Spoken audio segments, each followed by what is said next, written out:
नमस्कार future food safety officers. हाँ जी, आपने एकदम सही सुना, future food safety officers.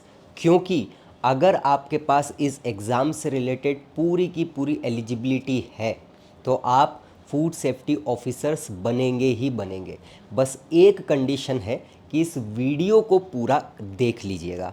Reason ये है कि इस वीडियो को देखने के बाद आपको किसी टेलीग्राम चैनल पर या किसी से कुछ पूछने की आवश्यकता नहीं रहेगी कि इसमें क्या क्या पूछा जाएगा, ये इसकी एलिजिबिलिटी क्या क्या रहेगी, क्या आप एलिजिबल है या नहीं। इस वीडियो के बाद आप खुद एक मास्टर बन जाएंगे दूसरों को इसकी जानकारी देने के लिए। बस एक ही बात है, वो कहते हैं ना कि किसी व्यक्ति के जीवन में एक ऐसा क्षण या एक ऐसा व्यक्ति या एक ऐसी चीज़ आ जाती है तुरंत जो उसकी जीवन को बदलने के लिए काफ़ी रहती है। तो आपके लिए ये क्षण है, क्योंकि ये वीडियो आपको संपूर्ण जानकारी दे देगा। 17 साल बाद ये वैकेंसी आई है, बहुत ही कम कंपटीशन के साथ, जहाँ पर आपने लगन ईमानदारी से मेहनत कर ली तो आपका काम अवश्य बनेगा। क्योंकि समय बहुत ज़्यादा है, कंपटीशन कम है, चाहे आप किसी भी प्रकार से इसको देखने और समझने की कोशिश करें। अच्छा, एक बात ध्यान रखिएगा, पेशेंस बहुत ज़्यादा ज़रूरी है। क्योंकि अगर आप किसी एग्ज़ाम की तैयारी करना चाह रहे हैं तो आपको उसकी पूरी जानकारी होना चाहिए, तभी आप उसकी तैयारी बेहतरीन तरीके से कर पाएंगे। थोड़े से कम समय में, जैसे 10 मिनट के वीडियो, 5 मिनट के वीडियो में क्या आपको पूरी जानकारी मिलेगी? नहीं मिलेगी। तो मेरा वीडियो ये ज़रूर लंबा रहेगा, क्योंकि इसमें एक एक बात मैं आपको बताने वाला हूँ। तो ना तो आप इसको डबल स्पीड में देखिएगा, ना तो इसको आगे बढ़ाकर देखिएगा, क्योंकि इसमें इतनी जानकारी रहने वाली है, कॉमन सेंस से रिलेटेड हर बात, जो आपके लिए बहुत ज़्यादा इम्पॉर्टेंट रहने वाली है। तो कृपया करके इस वीडियो को पूरा देखें और फूड सेफ्टी ऑफिसर बनने के लिए साथ में आगे मेरे साथ बढ़ते चलिए, MPPSC ज्ञानदूत के साथ बढ़ते चलिए। तो इस वीडियो में हम क्या क्या कवर करने वाले हैं, सबसे पहली बात तो मैं आपको इसमें बताने वाला हूँ, ये तो मैंने बहुत ही कम बातें लिखी है, क्या क्या हम कवर करने वाले हैं वो मैं अभी आपको आगे बता रहा हूँ, ठीक है। साथ ही साथ बैच भी आ रहा है हमारा, तो बहुत ही शानदार मौका है, मतलब ऐसा मौका आपको कभी ही नहीं मिलने वाला है, एलिजिबिलिटी अगर आपकी है तो हम इस वीडियो में क्या क्या कवर करने वाले हैं। सबसे पहली बात, यहाँ पर हम पहले कवर करने वाले हैं परीक्षा की योजना, मतलब परीक्षा कैसे होगी, ठीक है।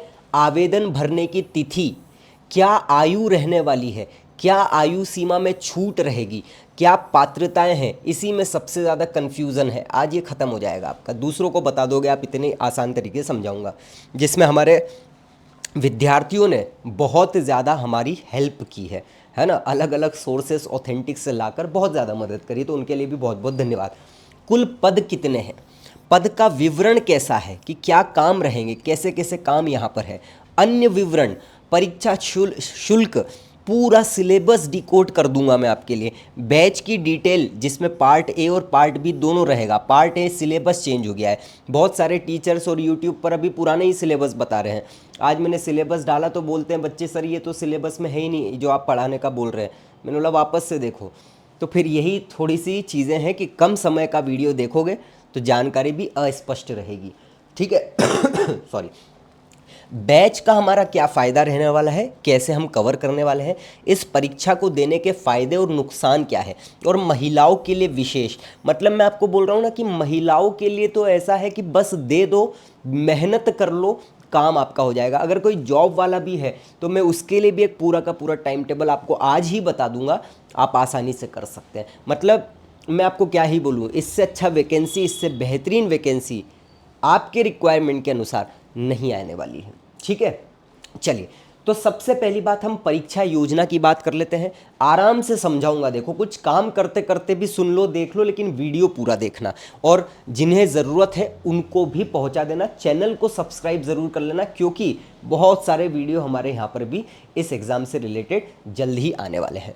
देखो कैसे परीक्षा की योजना होने वाली है, तो 2 भाग रहेंगे, पार्ट ए और पार्ट बी। आप सभी को मालूम है पार्ट ए MPPSC ने बदल दिया है। इससे पहले MPPSC प्रीलिम्स की जो एग्ज़ाम होती थी उसकी 5 यूनिट पूछी जाती थी, अभी भी पूछी जाएगी, लेकिन सिलेबस में बहुत सारे चेंजेस कर दिए हैं जो मैं आपको बताऊंगा। और प्रीलिम्स के अलावा आप सब अन्य एग्ज़ाम, चाहे इंजीनियरिंग सर्विस हो गई, असिस्टेंट प्रोफेसर हो गया, अन्य जितनी भी एग्ज़ाम है, यही नया सिलेबस रहने वाला है।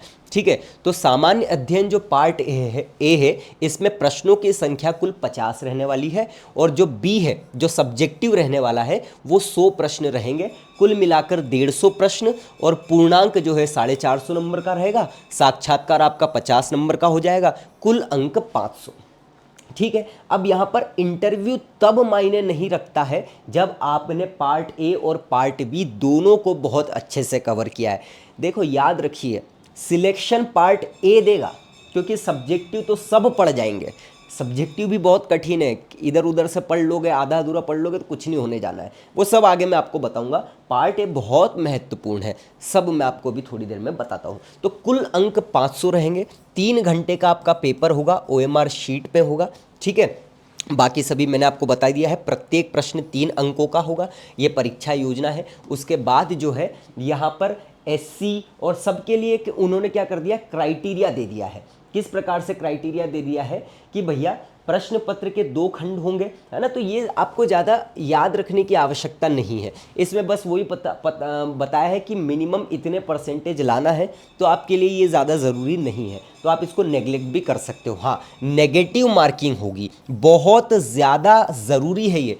किसी मेहनतकश इंसान के लिए नेगेटिव मार्किंग बहुत बड़ा रोल अदा करती है, क्योंकि तुक्केबाज बाहर हो जाते हैं। क्योंकि जो पढ़ने वाला है वो वही पढ़कर वही प्रश्न का उत्तर लगा के आएगा, जो उसको आता है, नहीं आता है तो छोड़ देंगे, कंपटीशन कम हो जाता है।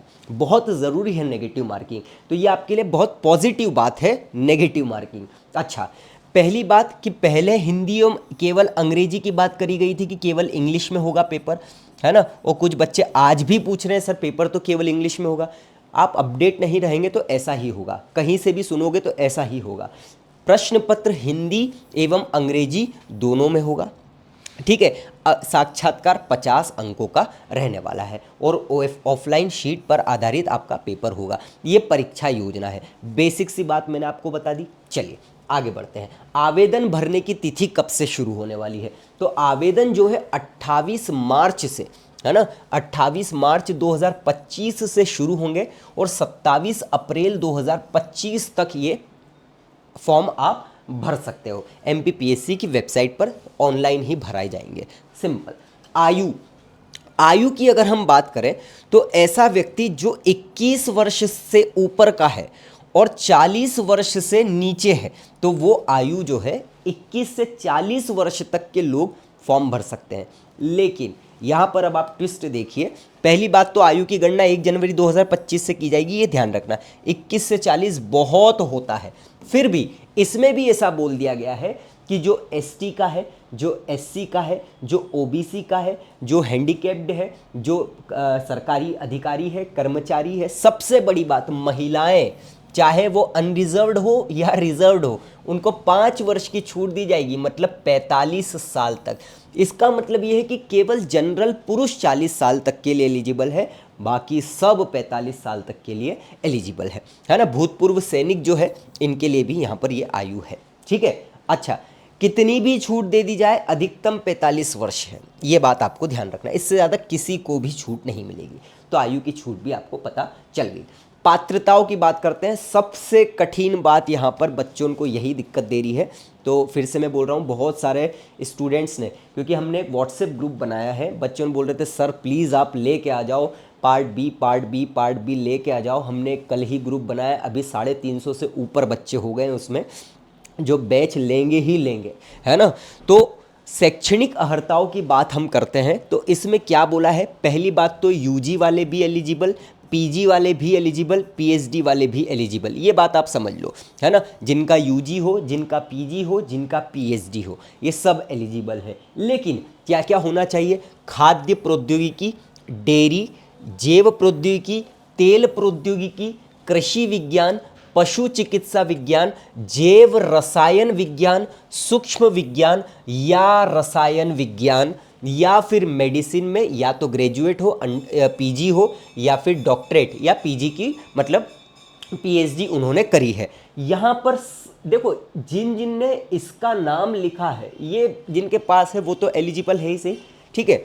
अब पीसीएम में है ना, पीसीएम जिसका फिजिक्स केमिस्ट्री बायो है, सॉरी हाँ पीसीबी, सॉरी मैंने गलती से बोल दिया, पीसीबी जिसका फिजिक्स केमिस्ट्री बायो ग्रेजुएशन में, पीजी में, पीएचडी में रहा है, क्योंकि पीसीएम में केमिस्ट्री भी एक सब्जेक्ट है ना। पीसीएम में, यहाँ पर मैंने गलती से फिर से लिख दिया, पीसीएम में केमिस्ट्री भी एक सब्जेक्ट है जो कि बहुत ही ज़्यादा इम्पॉर्टेंट है ना, बहुत ज़्यादा इम्पॉर्टेंट है। अगर आप बात करोगे पीसीबी की, ठीक है, तो फिजिक्स भी आ रहा है, केमिस्ट्री भी आ रहा है, बायो भी आ रहा है। अब आप यहाँ पर ये बात ध्यान रखिए कि पीसीबी है या पीसीएम है, ठीक है, तो यहाँ पर केमिस्ट्री जो है ये बहुत ही इम्पॉर्टेंट है आपके लिए, आपको ये बात समझ के रखना है, क्योंकि यहाँ पर लिख दिया है साफ साफ कि रसायन विज्ञान केमिस्ट्री, जिसके पास केमिस्ट्री है लेकिन किसी व्यक्ति ने ग्रेजुएशन में, ध्यान से सुन लेना,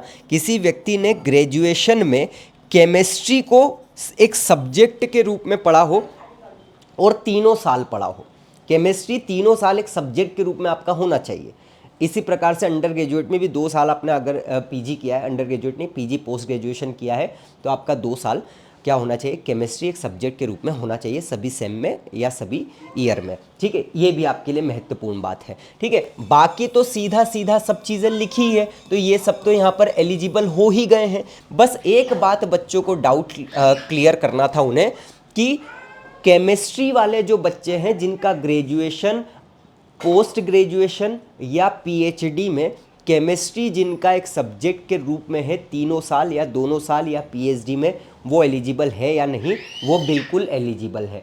अब यहाँ पर एक बात ये और बोल दी है कि जिनके पास खाद्य तकनीक अध्ययन है, जिनके पास कृषि विज्ञान है, तो वो तो सीधे सीधे यहाँ पर सब्जेक्ट लिख ही दिए हैं, तो ये सब तो सीधे सीधे अपने आप ही एलिजिबल हो जाते हैं, तो इनको तो बिना सोचे समझे कुछ देखना ही नहीं है। बस केमिस्ट्री वालों का डाउट था यहाँ पर, तो वो मैंने क्लियर कर दिया है। फिर भी चलो, अगर आपको इसमें भी डाउट लग रहा है तो मैंने, हमारे स्टूडेंट्स ने बहुत ही ऑथेंटिक सी हमें सोर्स दिया, ठीक है।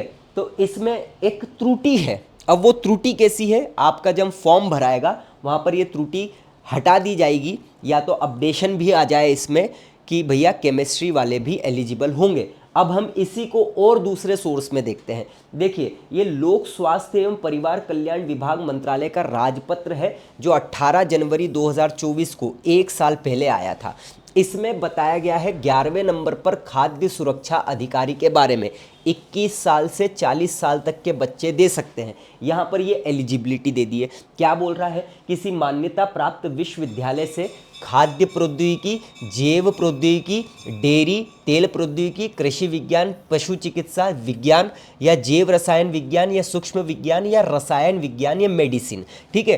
तो यहाँ पर भी साफ साफ बोल दिया गया है रसायन विज्ञान। तो भैया रसायन विज्ञान का मतलब क्या हो गया, केमिस्ट्री हो गया। तो जिन्होंने केमिस्ट्री को एक सब्जेक्ट के रूप में ग्रेजुएशन, पोस्ट ग्रेजुएशन, पीएचडी में पढ़ा है पूरे वर्ष, वो इसके लिए सीधे अप्लाई है, सीधे एलिजिबल है। सोचना ही मत कि नहीं भरना है फॉर्म, पछता जाओगे, ठीक है। अब वो ग्रेजुएट में हो, पोस्ट ग्रेजुएट में हो या डॉक्टरेट की उपाधि, ठीक है। एक और सोर्स मैं आपको बताता हूँ, ये भारत सरकार का गजट है, ठीक है। ये कब का है, तो ये 16 जनवरी 2023 का गजट है। इसमें स्पेशली बताया गया है relating to food safety officer, food safety officer के लिए एलिजिबिलिटी बताई गई है, बैचलर्स और मास्टर्स और डॉक्टरेट डिग्री, ठीक है। आपको पढ़ाई में नहीं आ रहा होगा, मैं थोड़ा सा इसको बड़ा कर देता हूँ, ठीक है, तो आपको दिख भी जाएगा। क्या बोल रहा है, बैचलर और मास्टर्स और doctorate degree in food technology, dairy, biotechnology, oil technology, agricultural science, veterinary science, biochemistry, microbiology और केमिस्ट्री और medicine from a recognised university. साफ साफ लिखा है भैया कि केमिस्ट्री अगर बैचलर में पढ़ा है, मास्टर्स में पढ़ा है, डॉक्टरेट में पढ़ा है तो आप सीधे सीधे एलिजिबल हो। इसके बाद भी अगर आप टेलीग्राम ग्रुप पर किसी से पूछते हो, कहीं पर पूछते हो इस वीडियो को देखने के बाद भी, तो भैया फिर मैं आपको क्या ही बोलूँ, है ना। फिर मतलब मेरी समझ से पर है कि क्यों पूछना है। स्पष्ट लिखा हुआ है सीधा सीधा, तो आप इसके लिए पूर्ण रूप से एलिजिबल हो। और फिर से बोल रहा हूँ कि ये हर किसी के पास नहीं रहता है, ठीक है, ये डिग्रीज़। तो आपके लिए आवेदन बहुत कम आएंगे। मौका इससे मतलब आपको भगवान दे रहा है सीट, बस आपको लेना आना चाहिए, ठीक है।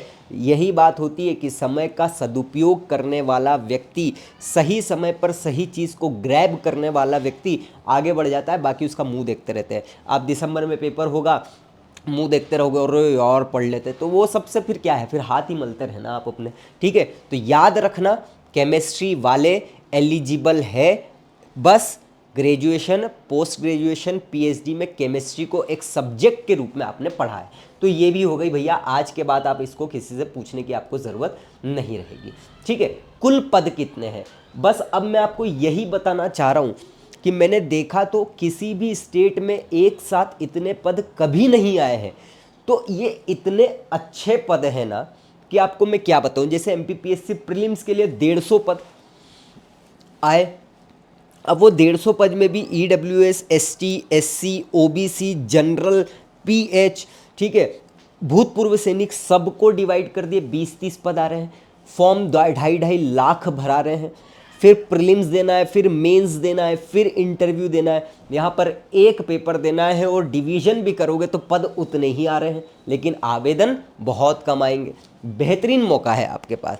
तो फूड सेफ्टी ऑफिसर के लिए हम ये 13% वाला तो हटा ही देते हैं, काल्पनिक, ठीक है, इनको हटा देते हैं अपन कुल 14 पद को।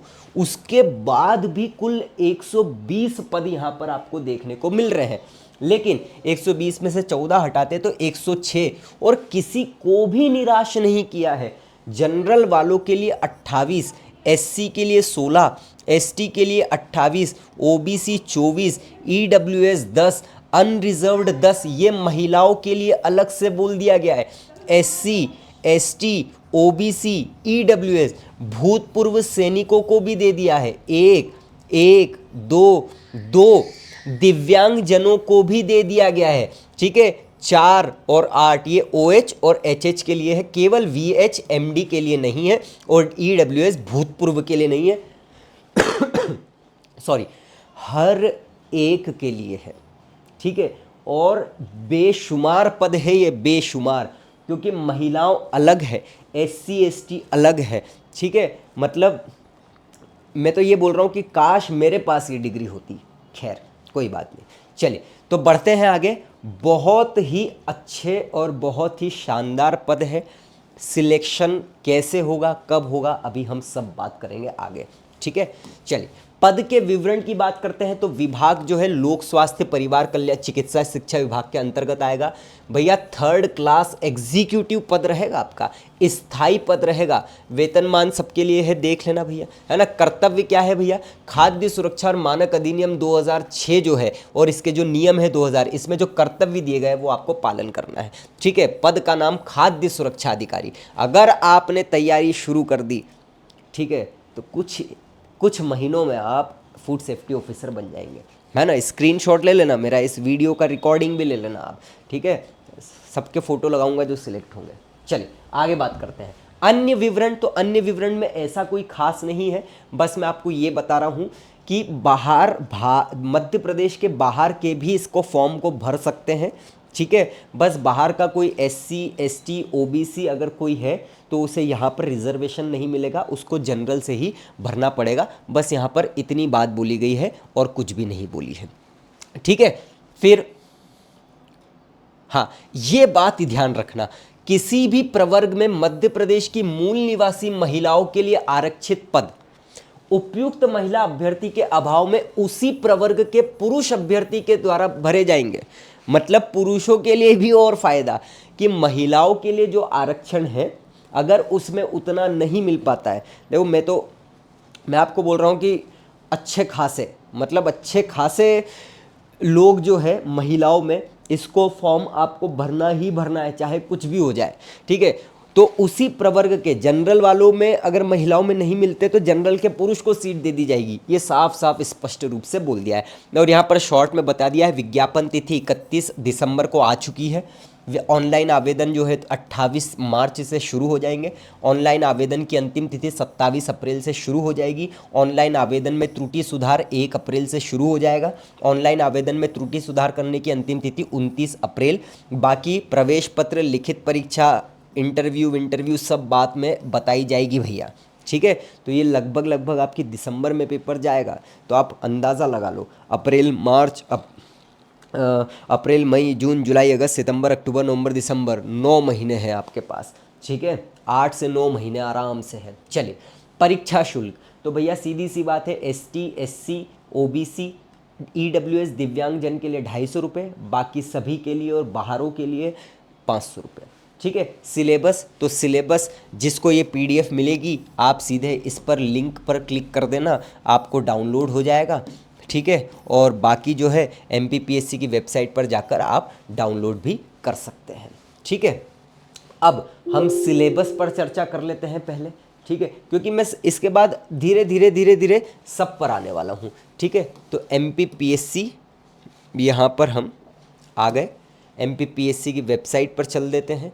MPPSC की वेबसाइट पर जाने के बाद हम एडवर्टाइजमेंट्स में आ जाते हैं। एडवर्टाइजमेंट में यहाँ पर फिर आपको दिख जाएगा फूड सेफ्टी ऑफिसर, ठीक है। ये फूड सेफ्टी ऑफिसर है। अच्छा, सिलेबस लेना है ना अपने को, ये तो मैंने एडवर्टाइजमेंट ले लिया, एक मिनट। यहाँ पर हम एग्जामिनेशन में गए, सिलेबस में गए, सिलेबस में फूड सेफ्टी ऑफिसर ही आपको दिख गया रिवाइज्ड, ठीक है। इसको मैंने डाउनलोड कर लिया। ये डाउनलोड करने के बाद अब मैं डाउनलोड्स में आके इसको खोल देता हूँ, ठीक है। चलो, अब बात है भैया सिलेबस को समझने की। बहुत अच्छे से समझ लेना, सिलेक्शन तो यही देगा, और इसी पे ध्यान नहीं दोगे तो फिर क्या चलेगा, क्या बनेगा। देखो, पहले पार्ट में क्या चेंज हुआ है पहले और अभी के, उसमें मैं आपको अंतर बताता हूँ। देखो, पहले जो सिलेबस होता था, है ना, प्रीलिम्स को छोड़कर, प्रीलिम्स में भी यही रहता था, लेकिन पहले जो सिलेबस होता था यूनिट 1 में वो होता था मध्य प्रदेश का इतिहास छोटा भाग, लेकिन पढ़ना पूरी पड़ता था, प्लस मध्य प्रदेश की कला एवं संस्कृति। अब इन्होंने क्या बोल दिया है, हम केवल और केवल इतिहास पूछेंगे, ठीक है। प्राचीन, मध्य और आधुनिक, और थोड़ा सा जनजातियों के बारे में भी पूछ लेंगे, और स्वतंत्रता आंदोलन, पूरा इतिहास है, ठीक है।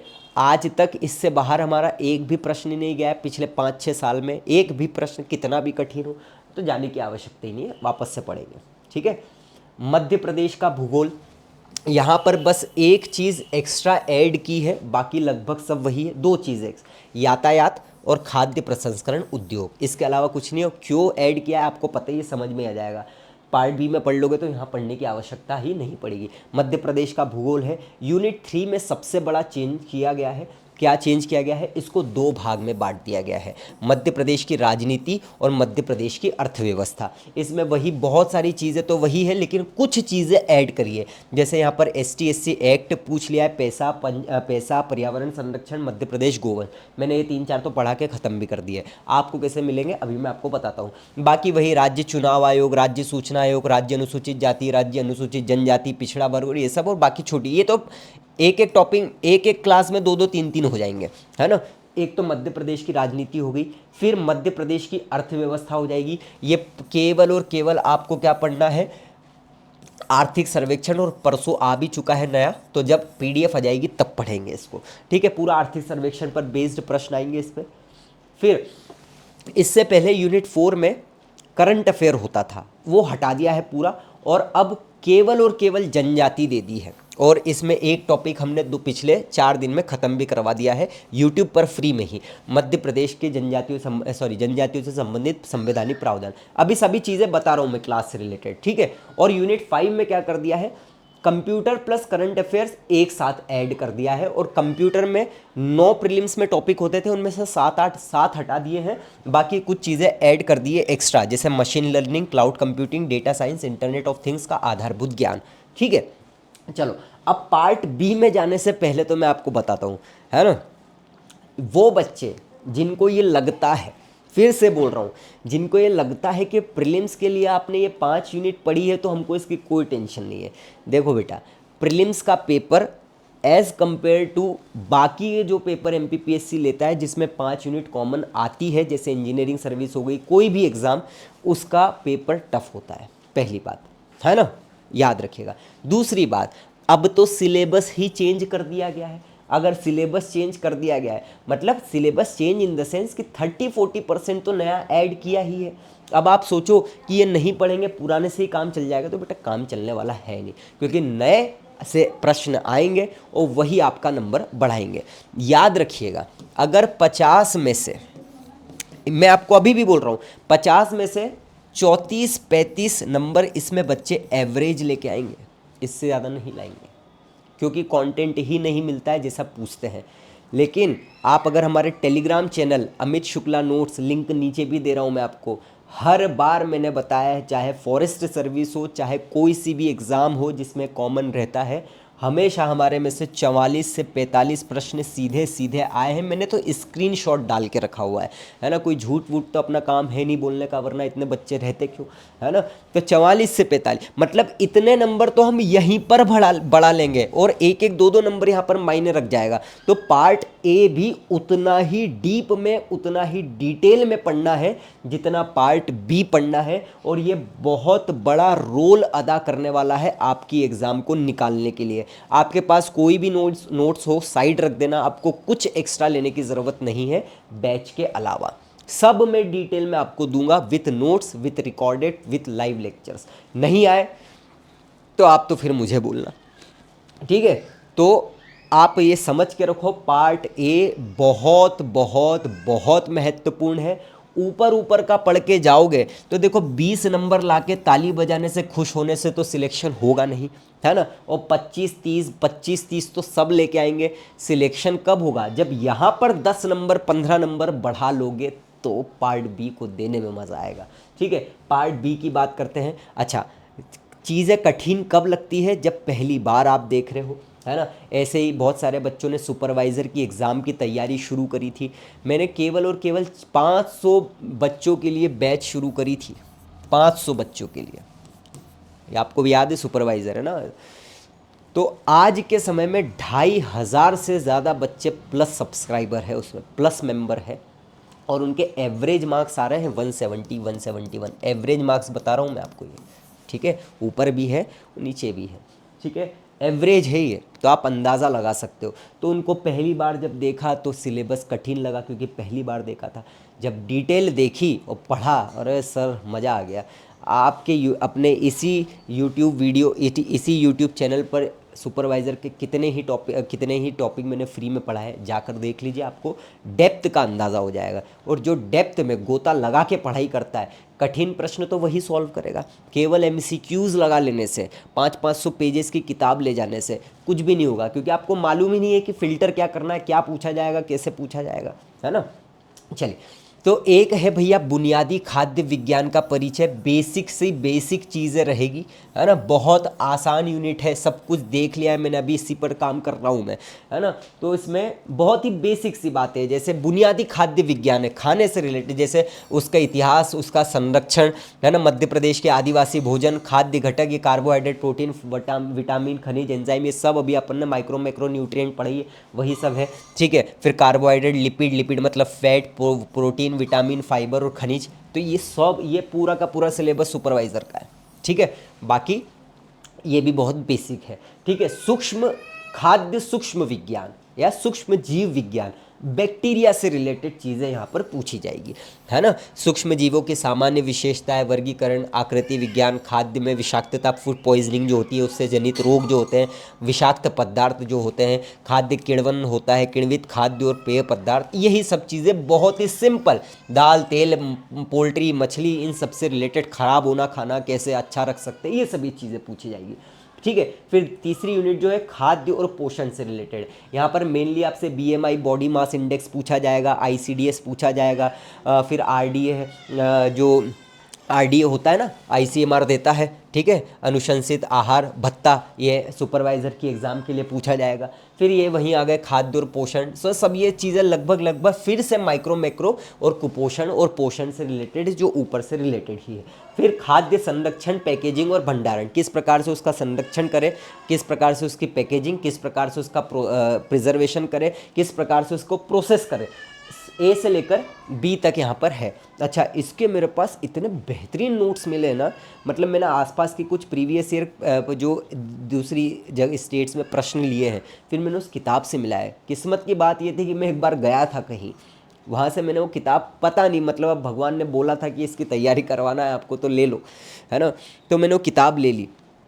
मैंने कुछ प्रश्न देखे ना, मतलब सीधे सीधे प्रश्न है, मैं आपको क्या ही बोलूँ, है ना। वो किताब किसी दुनिया में दुकान में वो मिल ही नहीं सकती, क्योंकि वो मुझे ऐसी जगह से मिली है, पहुँच ही नहीं है वहाँ तक किसी की अभी, है ना। तो खाद्य संरक्षण, पैकेजिंग और भंडारण, ये पूरा उसमें से ही है, कुछ भी नहीं है। मतलब वहाँ पर तो सीधा सीधा ये सिलेबस जो है वहाँ से कॉपी पेस्ट कर दिया है, सिंपल सी बात समझो आप तो, है ना। तो कोई दिक्कत यहाँ पर नहीं लेना है।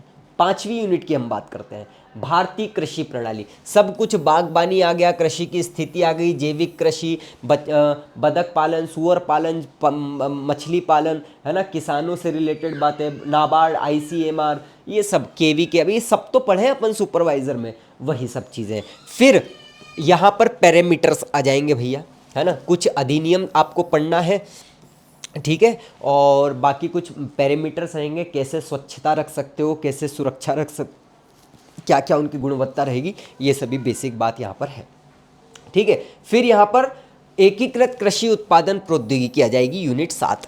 ना अब यूनिट 7 में क्या बोल दिया, मध्य प्रदेश की कृषि और पशुधन। पशुधन अभी सिलेबस से हटाया है, प्रीलिम्स में पहले तो था, वही सब चीज़ें पढ़ना है, क्योंकि इसमें एक ही वेबसाइट से आपका पशुपालन, पशुधन उत्पादन, बकरी कुक्कुट पालन, बतख पालन, इसके तो मेरे पास नोट्स बने हुए हैं, आपने देखे भी होंगे, किसी के पास पुराने नोट्स होंगे इसे, ठीक है। पशु उत्पाद प्रसंस्करण, पशु से जो उत्पाद प्राप्त होते हैं, जैसे मांस हो गया, मांस के प्रकार, बूछड़ खाना, कोमलीकरण, इलाज, मछली और कुक्कुट प्रसंस्करण, है ना, अंडे से रिलेटेड, अंडे की पूरी जानकारी आप देखोगे, ठीक है, दूध से संबंधित, दूध में मिलावट, उसका आकलन, सब चीज़ें, ठीक है। फिर खाद्य प्रसंस्करण प्रौद्योगिकी, ये एक अच्छा यूनिट है ना, सबसे अच्छी यूनिट मुझे यही लगी है, क्योंकि इसको आपको डिटेल में पढ़ना पड़ेगा, ठीक है। तो क्या क्या टेक्निक्स यूज़ होती है खाद्य प्रसंस्करण में, वो सब आपसे यहाँ पर पूछी जाएगी। जैसे पाश्चुरीकरण आपने पढ़ा है, डिब्बाबंदी, निर्जलीकरण, हिमीकरण, ये सब चीज़ें। और यूनिट 10 जो है केवल और केवल अधिनियम से रिलेटेड है, जहाँ पर आपको रूल्स, रेगुलेशंस, एक्ट पढ़ना है, कुछ योजनाएं पढ़ना है, बात खत्म, ठीक है। अब देखने में जैसा आपको कठिन लग रहा था, अभी मैंने आपको बहुत ही आसानी से बता दिया है, और इतना ही आसान इसको पढ़ना है। जब कोई व्यक्ति पहली क्लास में जाता है तो उसको वो पढ़ना कितना कठिन लगता है, लेकिन जब वो 5वीं क्लास में आता है तो उसको लगता है अरे यार पहली क्लास अब मिलता तो मैं तो टॉप कर जाता। तो उसी प्रकार से जब तक आप पढ़ना शुरू नहीं करोगे, चीज़ें तो आपको कठिन लगेगी ही लगेगी। एक व्यक्ति को आप जिसको नहीं जानते हो, पहली बार बात करते हो तो वो कठिन महसूस लगता है, लेकिन जब समझते हो तो आसान भी लगने लग जाता है। तो बस यही हर जगह पर होता है, दूर से देख के हर चीज़ कठिन लगती है, लेकिन जब पढ़ना शुरू करोगे, देखोगे, तो आपके लिए सब कुछ बहुत ही आसान हो जाएगा। कोई घबराने की आवश्यकता आपको नहीं है। चलिए बात करते हैं हम आगे। अगली बात यहाँ पर अगर हम देखें तो हम बैच डिटेल के बारे में मैं आपको बता देता हूँ, लगभग 10 मिनट से 5 मिनट के अंदर पूरी, ठीक है। बैच डिटेल, तो बैच फीस जो है ना, बैच की फ़ीस देखो, एक बात आप ध्यान रखो, जब मैंने सुपरवाइज़र की बैच शुरू करी थी, है ना, थोड़ी सी बैकग्राउंड में आवाज़ आ रही हो तो इग्नोर कर देना, बच्ची है छोटी सी रो रही है ना। जब मैंने सुपरवाइज़र की एग्ज़ाम शुरू करी थी, मैंने शर्त के साथ बोला था मैं पूरे मध्य प्रदेश में सबसे कम कीमत में पढ़ाऊँगा पहले ही दिन से, ठीक है। और उसके बाद मेरे जैसा कंटेंट कोई दे दे आपको तो मैं आपकी फ़ीस वापस कर दूंगा। इसीलिए 500 की जगह 2500 से ज़्यादा बच्चे पहुंच गए। उसमें भी मैंने कोई प्रमोशन नहीं किया, देख लो आप, जितना यूट्यूब पर पढ़ा था तो उसमें कर दिया तो कर दिया, वरना जाने कहाँ पहुंच जाते, ठीक है। ना कोई ज़्यादा प्रमोशन, टेलीग्राम, इंस्टा कहीं पर नहीं, ठीक है। ईमानदारी से पढ़ाओ, आने वाला आ ही जाएगा। सबसे कम फीस में पढ़ाऊंगा, सबसे अच्छा पढ़ाऊंगा। अगर मेरे से पढ़ाने से पहले वो नोट्स आपको कोई दे दे, उतना अच्छा दे दे, तो मेरे से फ़ीस वापस ले जाना। इसीलिए इसने सब्सक्रिप्शन हुए। उस टाइम पर भी बहुत सारों की सोच ऐसी होती होगी अलग अलग संस्थानों की कि इतने में कम में पढ़ा सकता है क्या कोई, तो जो कोई नहीं कर सकता वही हम करते हैं। ठीक है, तो यहाँ पर आपसे 6-6, 7-7, 8-8, 9-9, 10-10 हज़ार रुपये फ़ीस इसकी अलग अलग संस्थानों ने रखी है। अब वो उनकी सोच है, मैं ना तो उनको गलत बोल रहा हूँ ना मैं कुछ बोल रहा हूँ, मैं तो एक बात बता रहा हूँ। मैं फिर से बोल रहा हूँ, ये बैच मैं आपको मध्य प्रदेश में सबसे कम कीमत में पूरा पार्ट ए पूरा पार्ट बी दूंगा। इससे कम अगर कोई दोनों पार्ट बेहतरीन कंटेंट के साथ दे दे, फीस वापस ले जाना। ये फीस वापस ले जाने वाली बात भी अगर कोई संस्थान ने बोली हो तो मुझे बता देना, है ना। कब ले जाना, मेरे से पहले, मेरे पढ़ाने के बाद तो कॉपी पेस्ट हो ही जाएगा। मेरे पढ़ाने से पहले अगर वो कंटेंट आपको कहीं इतनी डिटेल में मिल जाए, और मैं कचरा नहीं पढ़ाता हूँ, मैं आपको वही पढ़ाऊँगा जो एग्ज़ाम में आने जैसा है। 500-500 पेज की किताबें आपको देने का मुझे कोई शौक़ नहीं है, नहीं पढ़ोगे और ना तो फिर उनसे सिलेक्शन होगा, क्योंकि कितना पढ़ लोगे, है ना। एक यूनिट के 500 पेज की किताब पढ़ोगे तो क्या होगा। ऐसा स्मार्ट स्ट्रेटेजी ऐसे नहीं अपनाई जाती है कि सब कुछ पढ़ लिया, ऐसा नहीं होता है। ठीक है, तो सुपरवाइज़र की ही तरह फूड सेफ्टी ऑफिसर मात्र 2,000 रुपये, सब कुछ। इसके अलावा 1 रुपया खर्चा नहीं करना है, ना तो कहीं बैच ज्वाइन करने की आवश्यकता है। बस कुछ बातें हैं जो आपको ध्यान रखनी, वो मैं आपको बताता हूँ। पहले 250 बच्चों के लिए, ठीक है, ये 2,000 रुपये फ़ीस रहेगी, पहले 250 बच्चों के लिए। उसके बाद जैसे जैसे 100 बच्चे जुड़ते जाएंगे मैं 500 रुपये बढ़ा दूंगा, मतलब 250 से 350, फिर 2,500 हो जाएगी, फिर उसके आगे 100, 2,500, फिर 3,000 हो जाएगी। ऐसे में फ़ीस बढ़ा दूंगा। और मान के चलिए कि ये 250 से 300 बच्चे मुश्किल से 1 घंटे के अंदर हो जाएंगे, क्योंकि इन्हीं बच्चों के कहने पर ही मैं बैच लेकर आ रहा हूँ, बाकी तो फिर जुड़ते जाएंगे, है ना। तो लेट होने वालों के लिए भी कुछ सुविधा मैं दूंगा, आप उसकी चिंता मत कीजिएगा। आप तो बस मुझे इस पर कांटेक्ट कर लेना, 7400525010। कॉल मत करना, मैसेज करना व्हाट्सएप पर। पहले मैं आपको हर संभव कोशिश करूंगा, क्योंकि मुझे तो आपको फूड सेफ्टी ऑफिसर बनाना है। ठीक है, क्लास कब से शुरू होगी। देखो 7 मार्च से हम पार्ट ए शुरू कर चुके हैं, क्योंकि part A engineering service, assistant professor, dental, mining, sports officer, librarian, सब के लिए कॉमन है। हमने 7 मार्च से शुरू की है, मुश्किल से अभी 4-5 क्लास ही हुई है। ठीक है, तो वो तो आप जब बैच लोगे आपको रिकॉर्डेड मिल जाएगा। ठीक है, और बाकी फिर इसका आगे लाइव भी आपका चलने ही शुरू हो जाएगा। पार्ट बी हम 25 मार्च से शुरू करेंगे। यहाँ पर 25 मार्च से शुरू करने का एक रीज़न है। वो रीज़न ये है कि तब तक आपकी ये जो यहाँ पर 5-6 क्लास बची हुई है, जो रिकॉर्डेड से आप कवर करना शुरू करोगे, तब तक आप उसको पढ़ लोगे, नोट्स बना लोगे, प्रिंट निकाल लोगे, रिवीजन हो जाएगा बेहतरीन तरीके से। और दूसरी बात, आप एक फ्लो में आ जाओगे, आनंद आने लग जाएगा आपको। और फिर हम क्योंकि 25 तारीख तक हमें कुछ कंटेंट हम बना रहे हैं, तो वो एक बार और अच्छे से बन जाएगा, तो पढ़ना भी शुरू हो जाएगा। तो ये 10 दिन का समय मैं मेरे लिए मांग रहा हूँ, क्योंकि पढ़ाने में तो मैं कल भी शुरू कर दूँ, लेकिन मुझे तब तक मज़ा आता ही नहीं है जब तक मैं रिसर्च करके ना पढ़ाऊँ। मैं कॉपी पेस्ट में मुझे बिल्कुल मज़ा नहीं आता है। पढ़ाओ तो ऐसा पढ़ाओ, वरना फिर मत पढ़ाओ। ठीक है, तो पार्ट ए तो आपको, जैसे हम कल बैच लॉन्च करेंगे, तो आपके बैच के अंदर ही फोल्डर वाइज जो क्लास हो चुकी है वो आपको सीधी सीधी मिल जाएगी। जैसे गोवंश पढ़ा दिया है मैंने, अधिनियम, पर्यावरण संरक्षण अधिनियम कल परसों में ख़त्म हो जाएगा। अनुसूचित जाति जनजाति अत्याचार निवारण कल परसों में ख़त्म हो जाएगा। तो ऐसी क्लासेस है वो आपको फोल्डर वाइज मिल जाएगी, और बाकी फिर टाइम भी आपको पता चल जाएगा। तो आप उसमें लाइव देख सकते हैं या रिकॉर्डेड भी देख सकते हैं, सब कुछ आपको मिल जाएगा। दिसंबर के आसपास पेपर होने वाली है। क्लास कहाँ पर होगी, तो MPPSC ज्ञानदूत ऐप पर होगी। आप प्ले स्टोर से इसको डाउनलोड कर लो, लिंक इस वीडियो के डिस्क्रिप्शन में भी है। और बैच लॉन्च होने के बाद या बैच की लिंक भी मैं आपको वहाँ पर दे दूंगा, जिससे आप सीधे परचेस कर सकते हो। क्या क्या मिलेगा आपको, लाइव क्लासेस मिलेगी आपको, ठीक है। इस बैच में ऑफलाइन डाउनलोड्स मिल जाएंगे, आपको डाउनलोड कर सकते हो। टेस्ट मिलेंगे आपको, याद रखिएगा टेस्ट पेपर सिलेबस होने के बाद या टॉपिक होने के बाद लिए जाते हैं। जो पहले ही टेस्ट पड़ेगा वो क्या कर क्या देगा टेस्ट? मैं आपको अभी 10 प्रश्न देता हूँ, क्या कर लोगे टेस्ट लगा के? बनेगा ही नहीं कुछ। ठीक है, तो ये पेपर केवल एमसीक्यूज़ के मतलब ये सबसे बड़ी मूर्खता होगी। जो एमसीक्यूज़ लगा के जा रहा है वो सबसे बड़ा मूर्ख है इसके लिए, इस एग्ज़ाम के लिए। क्यों? अरे वो एमसीक्यूज़ अगर किस्मत से आ गया तो नंबर मिलेगा ना, वरना तो फिर डिटेल आ गया तो फिर क्या कर लोगे? एमसीक्यूज़ से काम नहीं चलेगा। कंप्लीट नोट्स मिलेंगे आपको, बीच बीच में आपको स्ट्रेटेजी सेशंस में मैं आपको देते रहूँगा, रिवीजन क्लासेस रहेगी, प्लस मेंबर का एक ग्रुप बन जाएगा जहाँ पर आप डिस्कस कर सकते हो, आपको पीडीएफ और क्लास नोट्स मिल जाएंगे। ठीक है, अब ये नंबर वाला जो है ये मैं कुछ दिनों बाद करूँगा, क्योंकि थोड़ी सी दिक्कत आ रही है ना। मतलब मुझे नया नंबर लेना है ताकि बच्चों तक मैं आसान पहुँच अपना सकूँ, है ना। और भी बहुत सारी यहाँ पर फ़ायदे आपको मिलने वाले हैं, तो कोई भी किसी प्रकार की समस्या आपको यहाँ पर नहीं होने वाली है। बैच का फ़ायदा और हम कैसे कवर करेंगे, सभी टॉपिक को हम डिटेल में सिलेबस के अनुसार समय सीमा में कवर करेंगे। क्लास नोट्स बनवाए जाएंगे। क्लास में रहने से आपको क्लास नोट्स बनाना है ताकि शॉर्ट नोट्स से रिवीजन हो सके। डिटेल में आपको दूंगा इसे। टेलीग्राम पर डिस्कशन ग्रुप बना दिया जाएगा अभ्यर्थियों को, ताकि वो डिस्कस कर सके। वहाँ पर कचरा नहीं पढ़ाया जाएगा, है ना। जैसा मैंने आपको बोला एमसीक्यूज या 500 पेज ये सब नहीं करना है अपने को, केवल टेस्ट, जो कि बाद में हर बार की तरह ऑथेंटिक और बेस्ट कंटेंट आपको दे दिया जाएगा सबसे कम फीस में।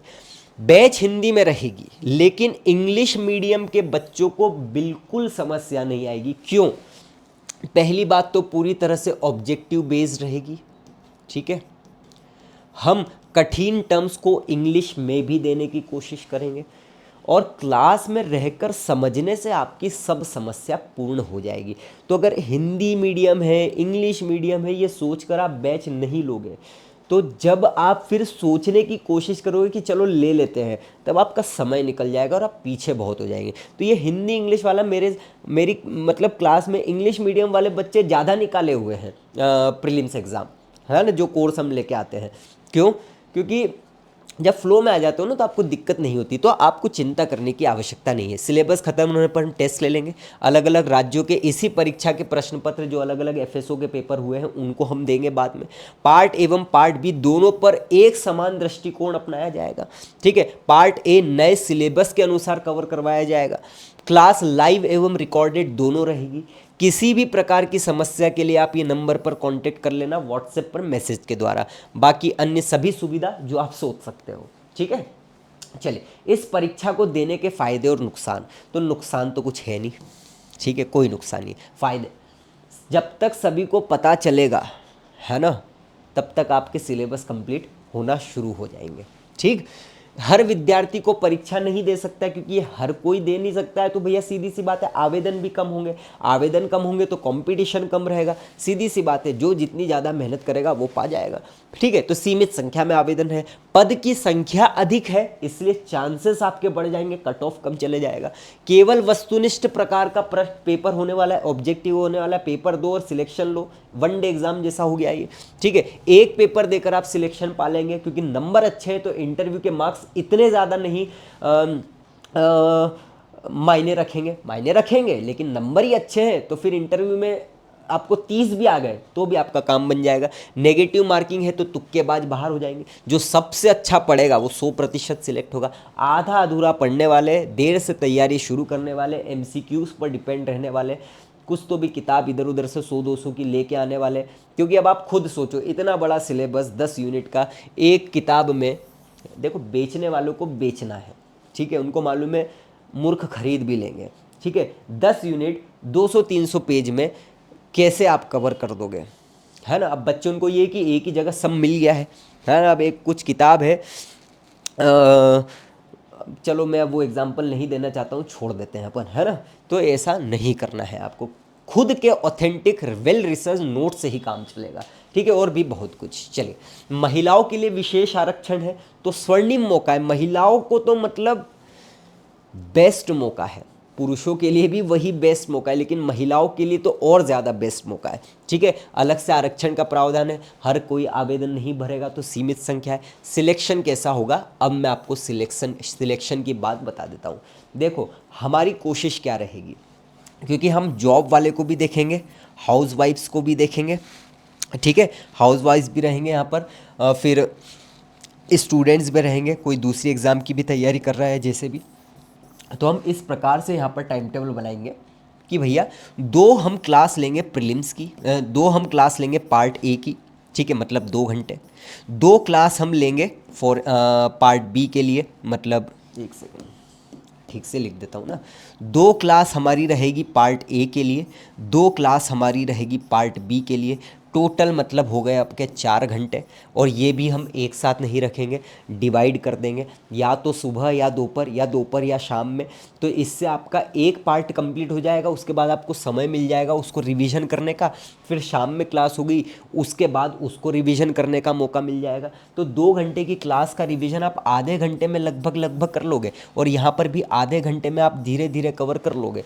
तो लगभग 6 घंटे आपके लिए बहुत ही आसानी से, अभी 6 घंटे इसलिए बोल रहा हूँ, जितना अच्छे से पढ़ लोगे बाद में आपको उतना कम पढ़ना पड़ेगा ना, यही मेरा आपको कहना है, ठीक है। तो लगभग 5 से 6 घंटे, और मैं उम्मीद करता हूँ सब कुछ छोड़ के इसमें जुट जाओ। सिलेक्शन तो आपका 100% होगा।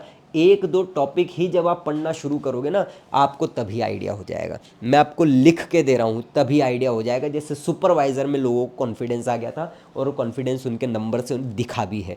तो आप बस वेट करो, सब्सक्रिप्शन ले लो। 25 मार्च तक के लिए पार्ट बी का वेट कर लो। सब्सक्रिप्शन लेने के अगले दिन में ही, मतलब कल से एडमिशन शुरू होंगे, ठीक है। एडमिशन लेने के बाद ही आपको जितनी क्लासेस पार्ट ए की हो चुकी है वो रिकॉर्डेड मिल ही जाएगी। तब तक एक प्रॉपर, भले ही 1-1 घंटे पढ़ के भी आप जितना पढ़ा है वो कवर कर लेना, और लाइव क्लासेस आपको फिर पार्ट ए की भी मिलना शुरू हो ही जाएगी। टाइम टेबल बढ़िया तरीके से आपका सब बना दूंगा। जॉब वालों के लिए भी आसान हो जाएगा, आप अपनी तरफ से टाइम ब्रेक कर लेना, ठीक है। हाउस वाइफ अपने हिसाब से टाइम ब्रेक कर लेना, सुबह दोपहर शाम रात। आपके पास 4 पहर है, आप सुबह भी कर सकते हो, दोपहर अर्ली मॉर्निंग कर सकते हो, मॉर्निंग कर सकते हो, दोपहर शाम रात, इस प्रकार से भी आप कर सकते हो। थोड़ी क्लास देख ली, फिर थोड़ी क्लास देख ली, फिर उसका रिवीजन कर लिया, फिर पार्ट बी की क्लास देख ली, फिर उसका रिवीजन कर लिया, है ना। तो हमारी यूनिट, अब आप सोचो कि हम 6-6 क्लास ले लेंगे, तो देखो 6 क्लास लेने में कोई दिक्कत नहीं है, हमको क्या है, पढ़ाना है, निकल जाना है। दिक्कत आपको हो जाएगी, ठीक है, क्योंकि 2 महीने में अगर हम 2 यूनिट भी कंप्लीट कर रहे हैं, 4 महीने में हमारी 4 यूनिट कंप्लीट हो जाएगी। टेंशन फ्री हो जाओगे आप। टेंशन फ्री हो गए आप, तो अब ये रिवीजन में डाल देंगे और आगे बढ़ जाएंगे, फिर वहाँ पर 2-2 3-3 यूनिट ले लेंगे। तो आपका आसानी से रिवीजन, क्योंकि देखो पढ़ने से कुछ नहीं होगा ना, रिवीजन भी ज़रूरी है, और रिवीजन तब अच्छा होता है जब कम लेकिन अच्छी क्वालिटी में उसको पढ़ो। तो यही मेरा आपको कहना है कि शुरुआत एकदम तेज़ी से कर दोगे तो फिका जाओगे, है ना। जब बच्चा चलना शुरू करता है, तेज़ी से भागना उसी बार शुरू करेगा, दांत टूट जाएंगे। फ्लो में धीरे धीरे आओ, सब कुछ बेहतरीन आपका हो जाएगा। तो सब आपके लिए अवेलेबल है। मेहनत देखो, मेरी बैच लेने से सिर्फ सिलेक्शन नहीं होगा, मैं आपको वो सब कुछ दूंगा जिससे आपका सिलेक्शन 100% हो जाएगा। अब मुझे नहीं मालूम आप मेहनत कैसी कर रहे हो, जो जितनी अच्छी मेहनत कर लेगा वो सिलेक्ट हो जाएगा। करना क्या है, सिर्फ आपको क्लास प्रॉपर लेना, रेगुलर लेना। जो लाइव नहीं देख पाता है, डबल स्पीड में रिकॉर्डेड में देख लेना, ठीक है। शॉर्ट नोट्स बनाना, पीडीएफ कंप्लीट कर लेना जब आपको मिले, और रिवीजन कर लेना। इतना मुझे आपसे बस चाहिए, क्योंकि फ़ीस तो मैंने इतनी कम रखी है आज के समय के अनुसार कि कोई भी दे सकता है, ठीक है। मुझे बस आपसे इतना चाहिए बस, और फीस चाहिए, बाकी सब आपको यूं ही मिल जाएगा, ठीक। तो जितनी कोशिश कर सकते हो इस वीडियो को फैला दो, जहाँ जहाँ फैला सकते हो, टेलीग्राम, इंस्टा, जितनी भी जगह लिंक दे दो। व्हाट्सएप ग्रुप में, व्हाट्सएप की लिंक तो अभी मैं नहीं दे रहा हूँ, कोशिश करूँगा दे दूँ, क्योंकि वो एक डिस्कशन ग्रुप है, वो हट जाएगा अभी जैसे ही बच्चे सब्सक्रिप्शन लेते जाएंगे। एक अलग से प्लस ग्रुप ज़रूर बनेगा। चैनल को सब्सक्राइब ज़रूर कर लेना, क्योंकि यहाँ पर आपको बहुत से वीडियोस फूड सेफ्टी ऑफिसर के भी दिखने वाले हैं। लिंक डिस्क्रिप्शन में दे के रखिए।